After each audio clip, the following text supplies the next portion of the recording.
Ooh, I'm going to tell you a story scarier than you can imagine this Halloween for your Frankenstein IRA owners.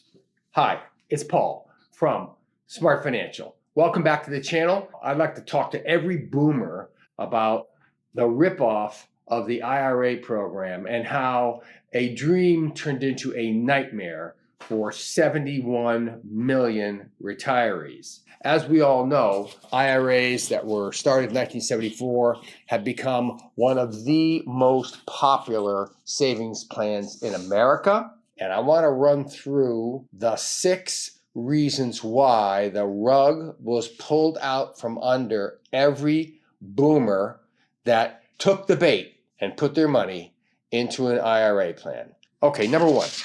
The first part of this nightmare was that we were convinced that, hey, a tax deduction is a valuable thing now when you're young, and when you're older, your taxes will be lower. This is a complete fantasy, a nightmare come to roost on every boomer. We make less money when we're young. Our tax brackets are insignificant. The usefulness of $100 or $200 off of our taxes is insignificant compared to paying ordinary income on all that growth when we get to be in our 70s at the peak of our earning careers.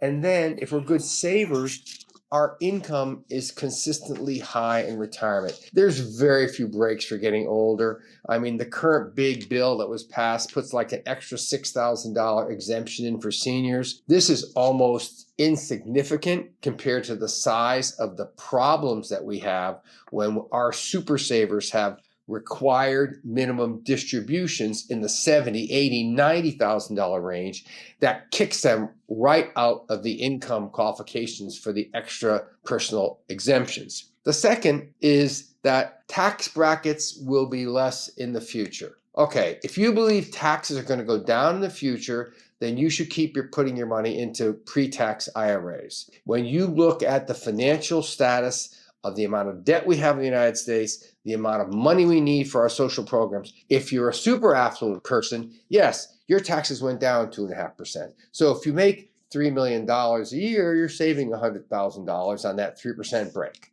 But if you're a regular working person and you get to retirement, there is no special tax bracket for people over age 65 or over age 73 when the IRA RMDs are due.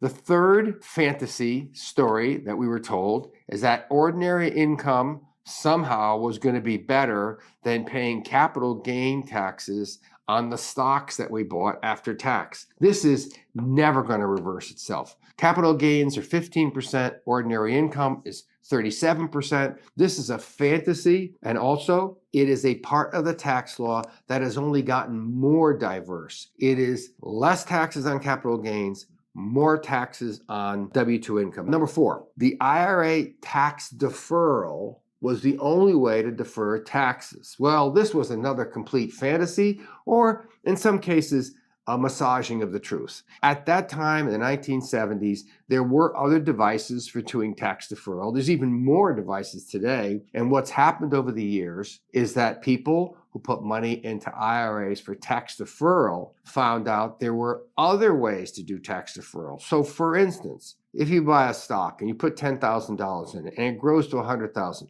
that's all naturally tax deferred by the nature of owning a stock. You don't pay taxes until you sell and pay. By the way, the bad thing about owning your stock in your IRA is it converts capital gains to ordinary income. So it's like a double whammy. You can actually buy tax deferred annuities, insurance products that have tax deferral. There's a lot of other tax deferral opportunities other than buying an IRA. Boomers, we know you were sold a bill of goods. And you might be in the situation where you woke up to this, like waking up from a nightmare at 70 years old that you got yourself into when you were 30 years old. No step up in basis is another one. For a lot of us that have saved money and built some wealth over the years, and we want to leave that money to people that we like, there's a thing called step up in basis. That means, again, if you bought a stock for $100,000 and it's grown to $1 million, death wipes out capital gains. We call it step up in basis, but that's all you need to know. If it's a stock or a house or any asset, when your heirs sell it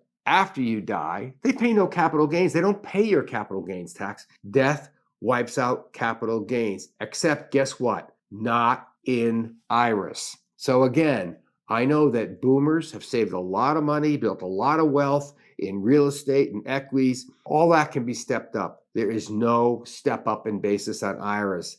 This is a real shame, and it's the reason why a lot of people convert their IRAs from a traditional IRA to a Roth IRA.